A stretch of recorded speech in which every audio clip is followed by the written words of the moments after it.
The moment I stepped into the office that morning, I felt it. Something was wrong. The usual noise was gone. No laughter near the coffee machine. No greetings, just silence that pressed against my ears. Chairs scraped as people shifted away from me.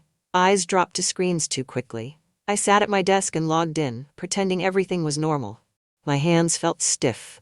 My inbox looked empty. But my chest felt full of worry. I told myself I was imagining things, but deep down, I knew I wasn't. About an hour later, my manager walked over and asked me to follow him to a meeting room. His voice sounded careful, like he was choosing each word slowly. When the door closed behind us, he didn't sit down right away. That scared me. He asked why I'd been sending messages that damaged the company's reputation. I laughed softly, thinking it was a mistake. Then he showed me screenshots on his tablet. My name was there. My photo. My email. The words were harsh. Angry. Dangerous. I felt dizzy. I didn't write these, I said. As I spoke, one clear thought filled my mind. My coworker. My coworker worked just a few desks away from me. We joined the company around the same time. We worked on the same team and shared ideas often. I trusted my coworker more than most people at work. After the meeting, I returned to my desk, but everything felt different. Conversations stopped when I passed. One coworker avoided eye contact. Another quietly moved their chair farther away. My coworker looked up and smiled like nothing had happened. "Rough morning?" my coworker asked. I nodded and studied that face carefully. The smile was calm. Too calm. It didn't crack even for a second. At lunch I couldn't eat. I replayed every message I had ever sent. None of them sounded like what I saw on the tablet. The tone was wrong. The words felt twisted and cruel. That afternoon, HR sent me an email. It said an investigation had started and warned me not to discuss it with anyone. My hands shook as I read it. That night, I barely slept.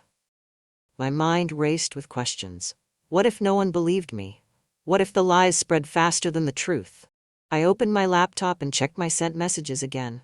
I saved everything. I decided I would fight lies with facts. Walking into the office the next day felt like stepping onto a stage where everyone was watching me. No one spoke, but I could feel their thoughts. Accusations hung in the air. Before noon, HR called me into a meeting room. 2 HR staff members sat across from me, their notepads ready. Their faces were calm, but serious. They asked me to explain everything from the beginning. I spoke slowly and carefully. I told them how I worked, how I communicated, and how careful I was with company information. Then I said it clearly. I believe my coworker spread these lies. HR didn't react. They wrote notes and asked more questions. Had there been conflict? Any arguments? Any proof? I told them about a recent project, about the praise I received during a team meeting, about how my coworker grew quiet afterward. HR said they would review everything, emails, chat logs, login records, all of it. When I left the room, my legs felt weak, but a small sense of relief followed me. Truth leaves trails. Back at my desk, my coworker leaned over and whispered, "HR investigations can ruin careers." I stared at my screen and stayed silent. Inside, I knew this was no accident. Days passed without updates. Work continued, but I was no longer treated the same. My access to some systems was removed just in case. Projects I helped build were reassigned without explanation. My coworker stepped into my role. That hurt more than anything else. I watched meetings happen without me. Ideas I shared weeks earlier were suddenly spoken by someone else. People nodded as if hearing them for the first time. At home each night, I wrote everything down. Dates, conversations, small details that felt important. I didn't know if I would need them, but writing gave me control. One evening, a trusted colleague sent me a quiet message. "My coworker says you admitted everything." My chest tightened. I took a screenshot and sent it straight to HR. The lies were spreading, and now they were growing bigger. That was when I understood something important. Silence doesn't protect the innocent, it only protects lies. Still, I trusted the system. Digital systems remember what people try to hide. Somewhere in those records, the truth was waiting. At the end of the week, HR called me in again. This time, legal was there too. My manager sat quietly in the corner, avoiding my eyes. HR explained they were moving to a technical review, not screenshots, not forwarded messages, original logs. They explained how every message leaves a trail, who opened it, who copied it, who edited it, who forwarded it. My heart beat faster as they spoke. They showed my login history first. Everything was normal. Same device, same location, same work hours. Then they moved to the messages. These messages were altered, HR said. The room went silent. They explained how words were removed, sentences changed, and context stripped away. Small edits that completely changed meaning. HR said the system logs would reveal exactly who did it. Line by line. Hope rose in my chest for the first time since this nightmare began.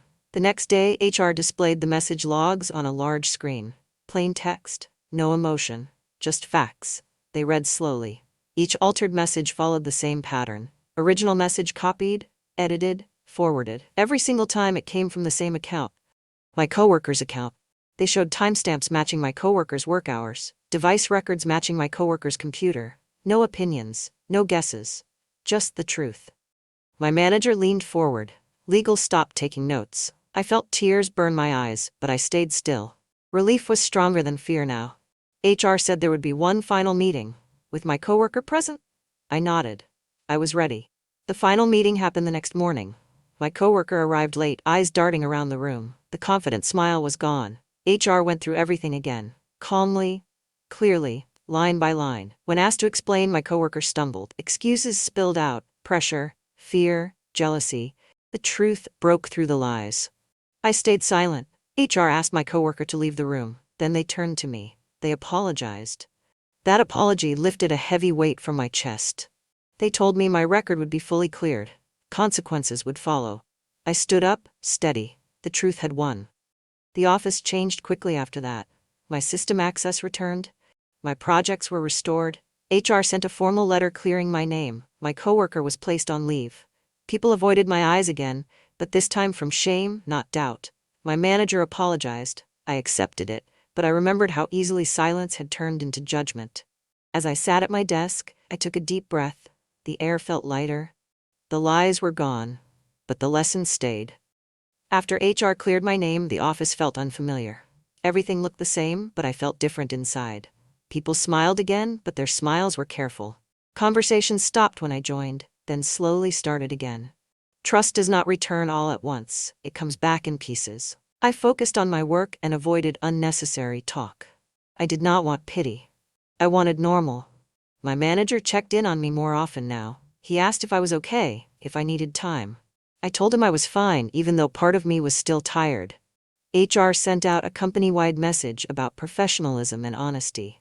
No names were mentioned, but everyone understood what it meant. The room felt quieter after that email. At home I slept better, but my mind still replayed moments from the past weeks. The meeting room, the screenshots, the silence. I reminded myself that it was over. Still, I started keeping better records at work. Emails, notes, decisions. Not out of fear, but out of wisdom. I learned that protecting the truth is not weakness. Slowly, I began to breathe easier. A week later, my manager called me into his office. This time, his tone was different. He thanked me for staying professional during the investigation. He admitted he acted too quickly at the beginning. Hearing that helped, but it did not erase everything. He told me my projects would be fully restored. I nodded, feeling a mix of relief and caution. Trust had been broken once. I would not give it freely again. Back at my desk, I opened files I had not touched in weeks. Seeing my work again felt like getting part of myself back. I stayed late that day, not to prove anything, but because I wanted to reconnect with what I loved doing. Some coworkers stopped by to apologize quietly. Others avoided the topic. I accepted both reactions. Everyone handles guilt differently. That night, I thought about how easily a lie can change people's behavior. One false story had turned coworkers into strangers, but the truth had brought them back. Not perfectly, not quickly, but steadily. As time passed, work slowly returned to a steady rhythm. Meetings felt normal again. My voice was heard, my ideas were credited properly. The fear that once followed me began to fade. One afternoon I was asked to lead a new project. It was larger than anything I had worked on before. For a moment, doubt crept in. Then I accepted. This time I led differently. I made everything transparent. Shared documents, clear communication, open decisions. I wanted no confusion and no shadows. The team responded well. Work moved smoothly. There was no tension, no competition, just focus. I realized that leadership is not about control. It is about trust and clarity. At home, I stopped writing notes out of fear. I started writing reflections instead. Lessons, growth, strength. The experience had changed me. I was more careful but also more confident. The lies did not destroy me, they shaped me. During the project, a small misunderstanding came up. An email was read the wrong way, and tension started to grow. Months ago, this would have scared me deeply. This time, I addressed it immediately. I called a short meeting, I explained the message clearly. I showed context. The issue ended before it could grow. That moment showed me how much I had learned. Later that week, HR asked if I would speak during a short training about digital communication. I agreed, even though public speaking made me nervous. I shared my experience carefully. No drama. Just facts. Just lessons. I talked about how messages can be twisted, and how logs protect the truth. The room was quiet. Afterward, several coworkers thanked me. One said they felt safer knowing systems existed to protect them. That mattered more than praise. Pain had turned into purpose. The company began to change in ways I did not expect. At first, the changes were small. New reminders about email rules. Short talks about professionalism. Then the changes became stronger. New systems were added to track messages more clearly. Meetings became more organized. Decisions were written down instead of spoken quietly. I knew why this was happening. What my coworker did had shaken the company. People realized how easily words could be twisted and how dangerous silence could be. My pain had become a warning. One afternoon, I walked past the desk my coworker once used. It was clean now, empty. Someone new would sit there soon. I stopped for a moment and looked at it. I did not feel anger. I did not feel victory. I felt closure. The lies no longer followed me around the office. My name no longer carried doubt. People spoke to me openly again. They trusted my words. At home that night, I thought about how close I came to losing everything. One lie could have erased my career. One false story could have changed my life. But the truth stayed strong, and so did I. As months passed, my confidence returned fully. I spoke in meetings without fear. I shared ideas without checking my words twice. I trusted myself again. One morning, my manager asked me to come into his office. This time, there was no tension in his voice. He told me the company wanted to move me into a higher role. There was no big announcement, no celebration, just responsibility. I accepted. With the new role came new pressure. People watched how I handled problems. They listened to how I spoke. I understood that trust had to be protected, not assumed. When small conflicts appeared, I addressed them early. I asked questions, I wrote things down, I made sure everyone felt heard. The office felt different now. Safer. Clearer. People were not afraid to speak up. Sometimes I wondered if things would have been easier if my coworker had never lied. Then I realized something important. This version of me would not exist without that struggle. Strength often grows from unfair moments. One evening I stayed late at the office to finish a report. The lights were dim, and the building was quiet. It reminded me of the nights I once stayed late out of fear, trying to prove my worth. This night felt different. I worked calmly, no rush, no anxiety, just focus. As I saved the final file, I leaned back in my chair and thought about how much had changed. I remembered sitting in that meeting room, staring at fake messages, wondering if the truth would ever matter. Now, I knew the answer. Truth matters when you protect it. I shut down my computer and walked through the empty hallway. My footsteps echoed softly. Instead of fear, I felt pride. I had faced lies without becoming bitter. I had defended myself without losing my values. That mattered. Outside, the night air felt cool and calm. I took a deep breath and smiled. I was no longer defined by what happened to me. I was defined by how I stood through it. Almost a year after everything happened, I received an email that stopped me cold. The sender name belonged to my former coworker. My hands hovered over the mouse for a long moment before I opened it. The message was simple. My coworker admitted to spreading lies and changing messages. There were no excuses. Just regret. I read it slowly. I did not feel anger. I did not feel satisfied. I felt at peace. For a moment, I thought about replying. Then I realized I did not need to. The truth had already spoken for me. The logs had already told the story line by line. I closed the email and deleted it. At work, I returned to my tasks without distraction. My focus stayed strong. The past no longer pulled at me. That was when I understood something important. Healing is not loud. It is quiet. It arrives when you no longer need answers from the people who hurt you. The lies no longer owned my story. I did. After I deleted that email, something inside me settled. Not suddenly, but deeply. I realized I was no longer waiting for anything else to happen. The story had already reached its truth, and I was standing on solid ground. At work, I noticed how people came to me differently now. They asked questions. They trusted my judgment. Some even asked for advice when they felt unsure or worried. I listened carefully because I knew how dangerous doubt could feel when it grows alone. One afternoon, a new employee asked how I stayed calm under pressure. I paused before answering. Calm did not come naturally to me. It was built slowly, through fear and patience. I trust records, I said, and I trust myself. That answer surprised even me. The office felt safer now. Not perfect, but stronger. People documented things more clearly. Meetings ended with notes, decisions were shared instead of hidden. I knew my experience had shaped that change. At home, I noticed I laughed more. I slept better. I no longer replayed conversations in my head late at night. The weight I carried for so long had finally lifted. I was not just moving forward, I was free. Months passed, and life continued in steady ways. Work challenges came and went, but none shook me the way that lie once did. I handled problems calmly, without panic. One day, HR asked me to help review a complaint. Another employee believed their words were being twisted. As they spoke, I recognized the fear in their voice. It sounded like my own from a year ago. I listened without interrupting. Together, we reviewed messages carefully. Line by line, context by context. The truth showed itself quickly. The misunderstanding was cleared before it could grow into something worse. Afterward, the employee thanked me with tears in their eyes. That moment stayed with me. Pain has taught me how to protect others. I walked back to my desk feeling a quiet pride. Not pride in what I suffered, but pride in what I learned. That night, I wrote in my journal again. Not notes for defense, but thoughts for reflection. I wrote about how lies need darkness, but truth grows in light. I closed the journal and smiled. I had turned a painful chapter into a purpose. As time went on, my story became something people referred to carefully. Not gossip, not drama, a lesson. New employees learned about digital responsibility during training. Managers spoke more clearly about fairness and patience. Systems were stronger now. I watched these changes with mixed feelings. Part of me wished it had never happened.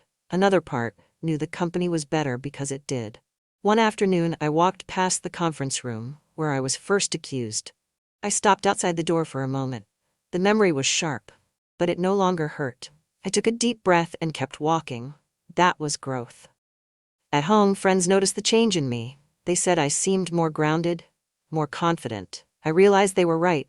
I no longer doubted my voice. I trusted it. The lies once tried to erase me, but they failed.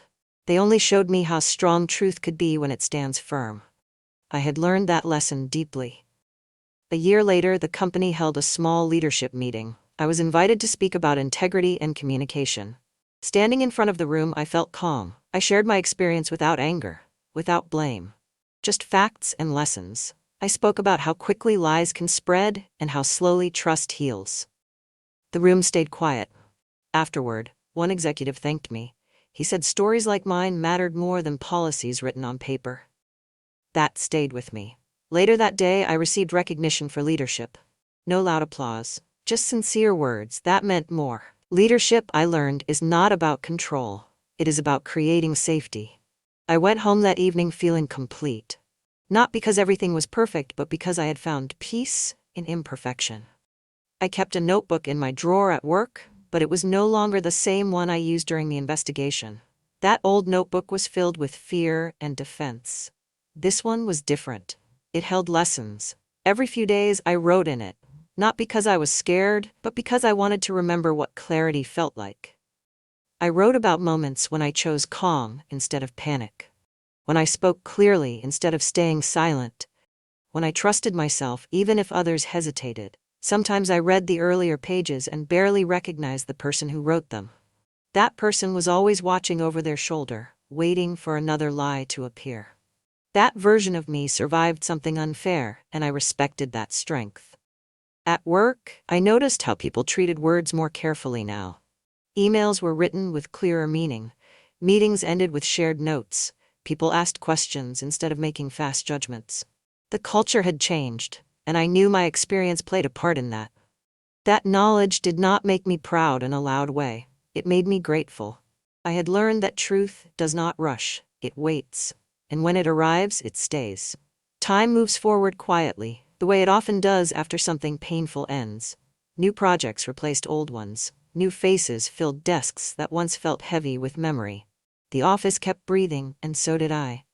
Sometimes a small sound or moment would bring the past back. A closed meeting room door, a serious email subject line. For a second, my chest would tighten. Then it would loosen again.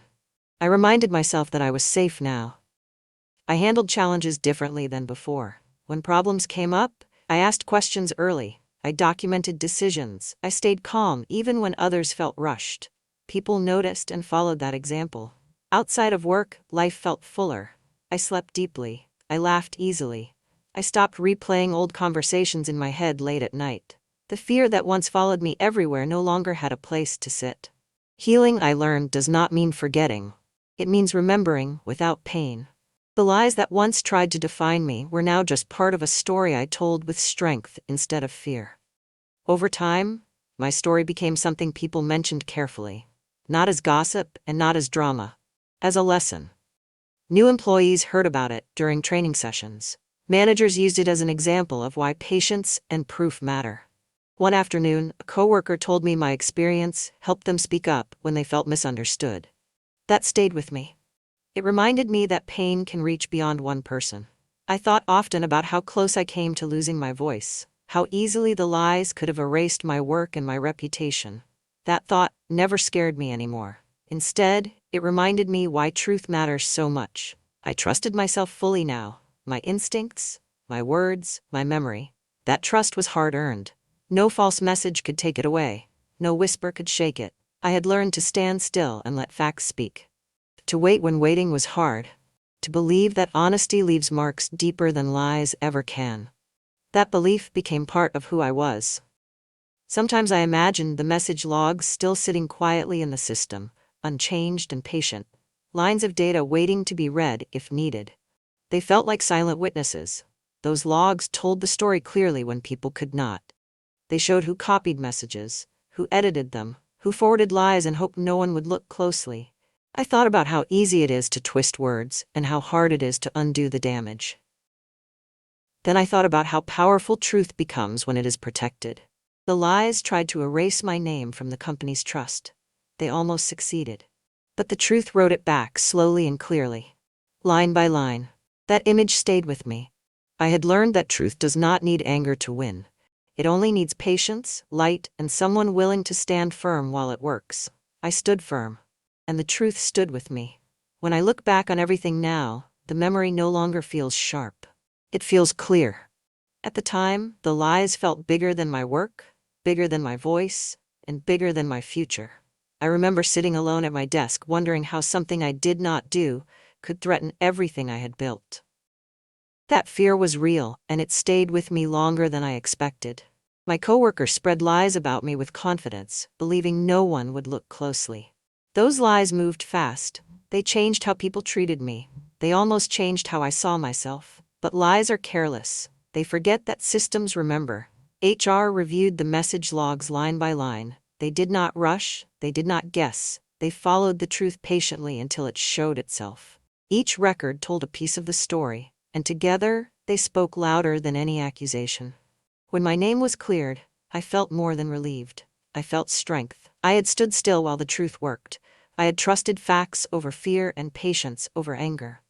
That experience changed me forever. I became someone who protects truth, who listens carefully, and who trusts their own voice. The lies ended, but the lesson stayed. And I carried that lesson forward, knowing I could stand firm no matter what came next.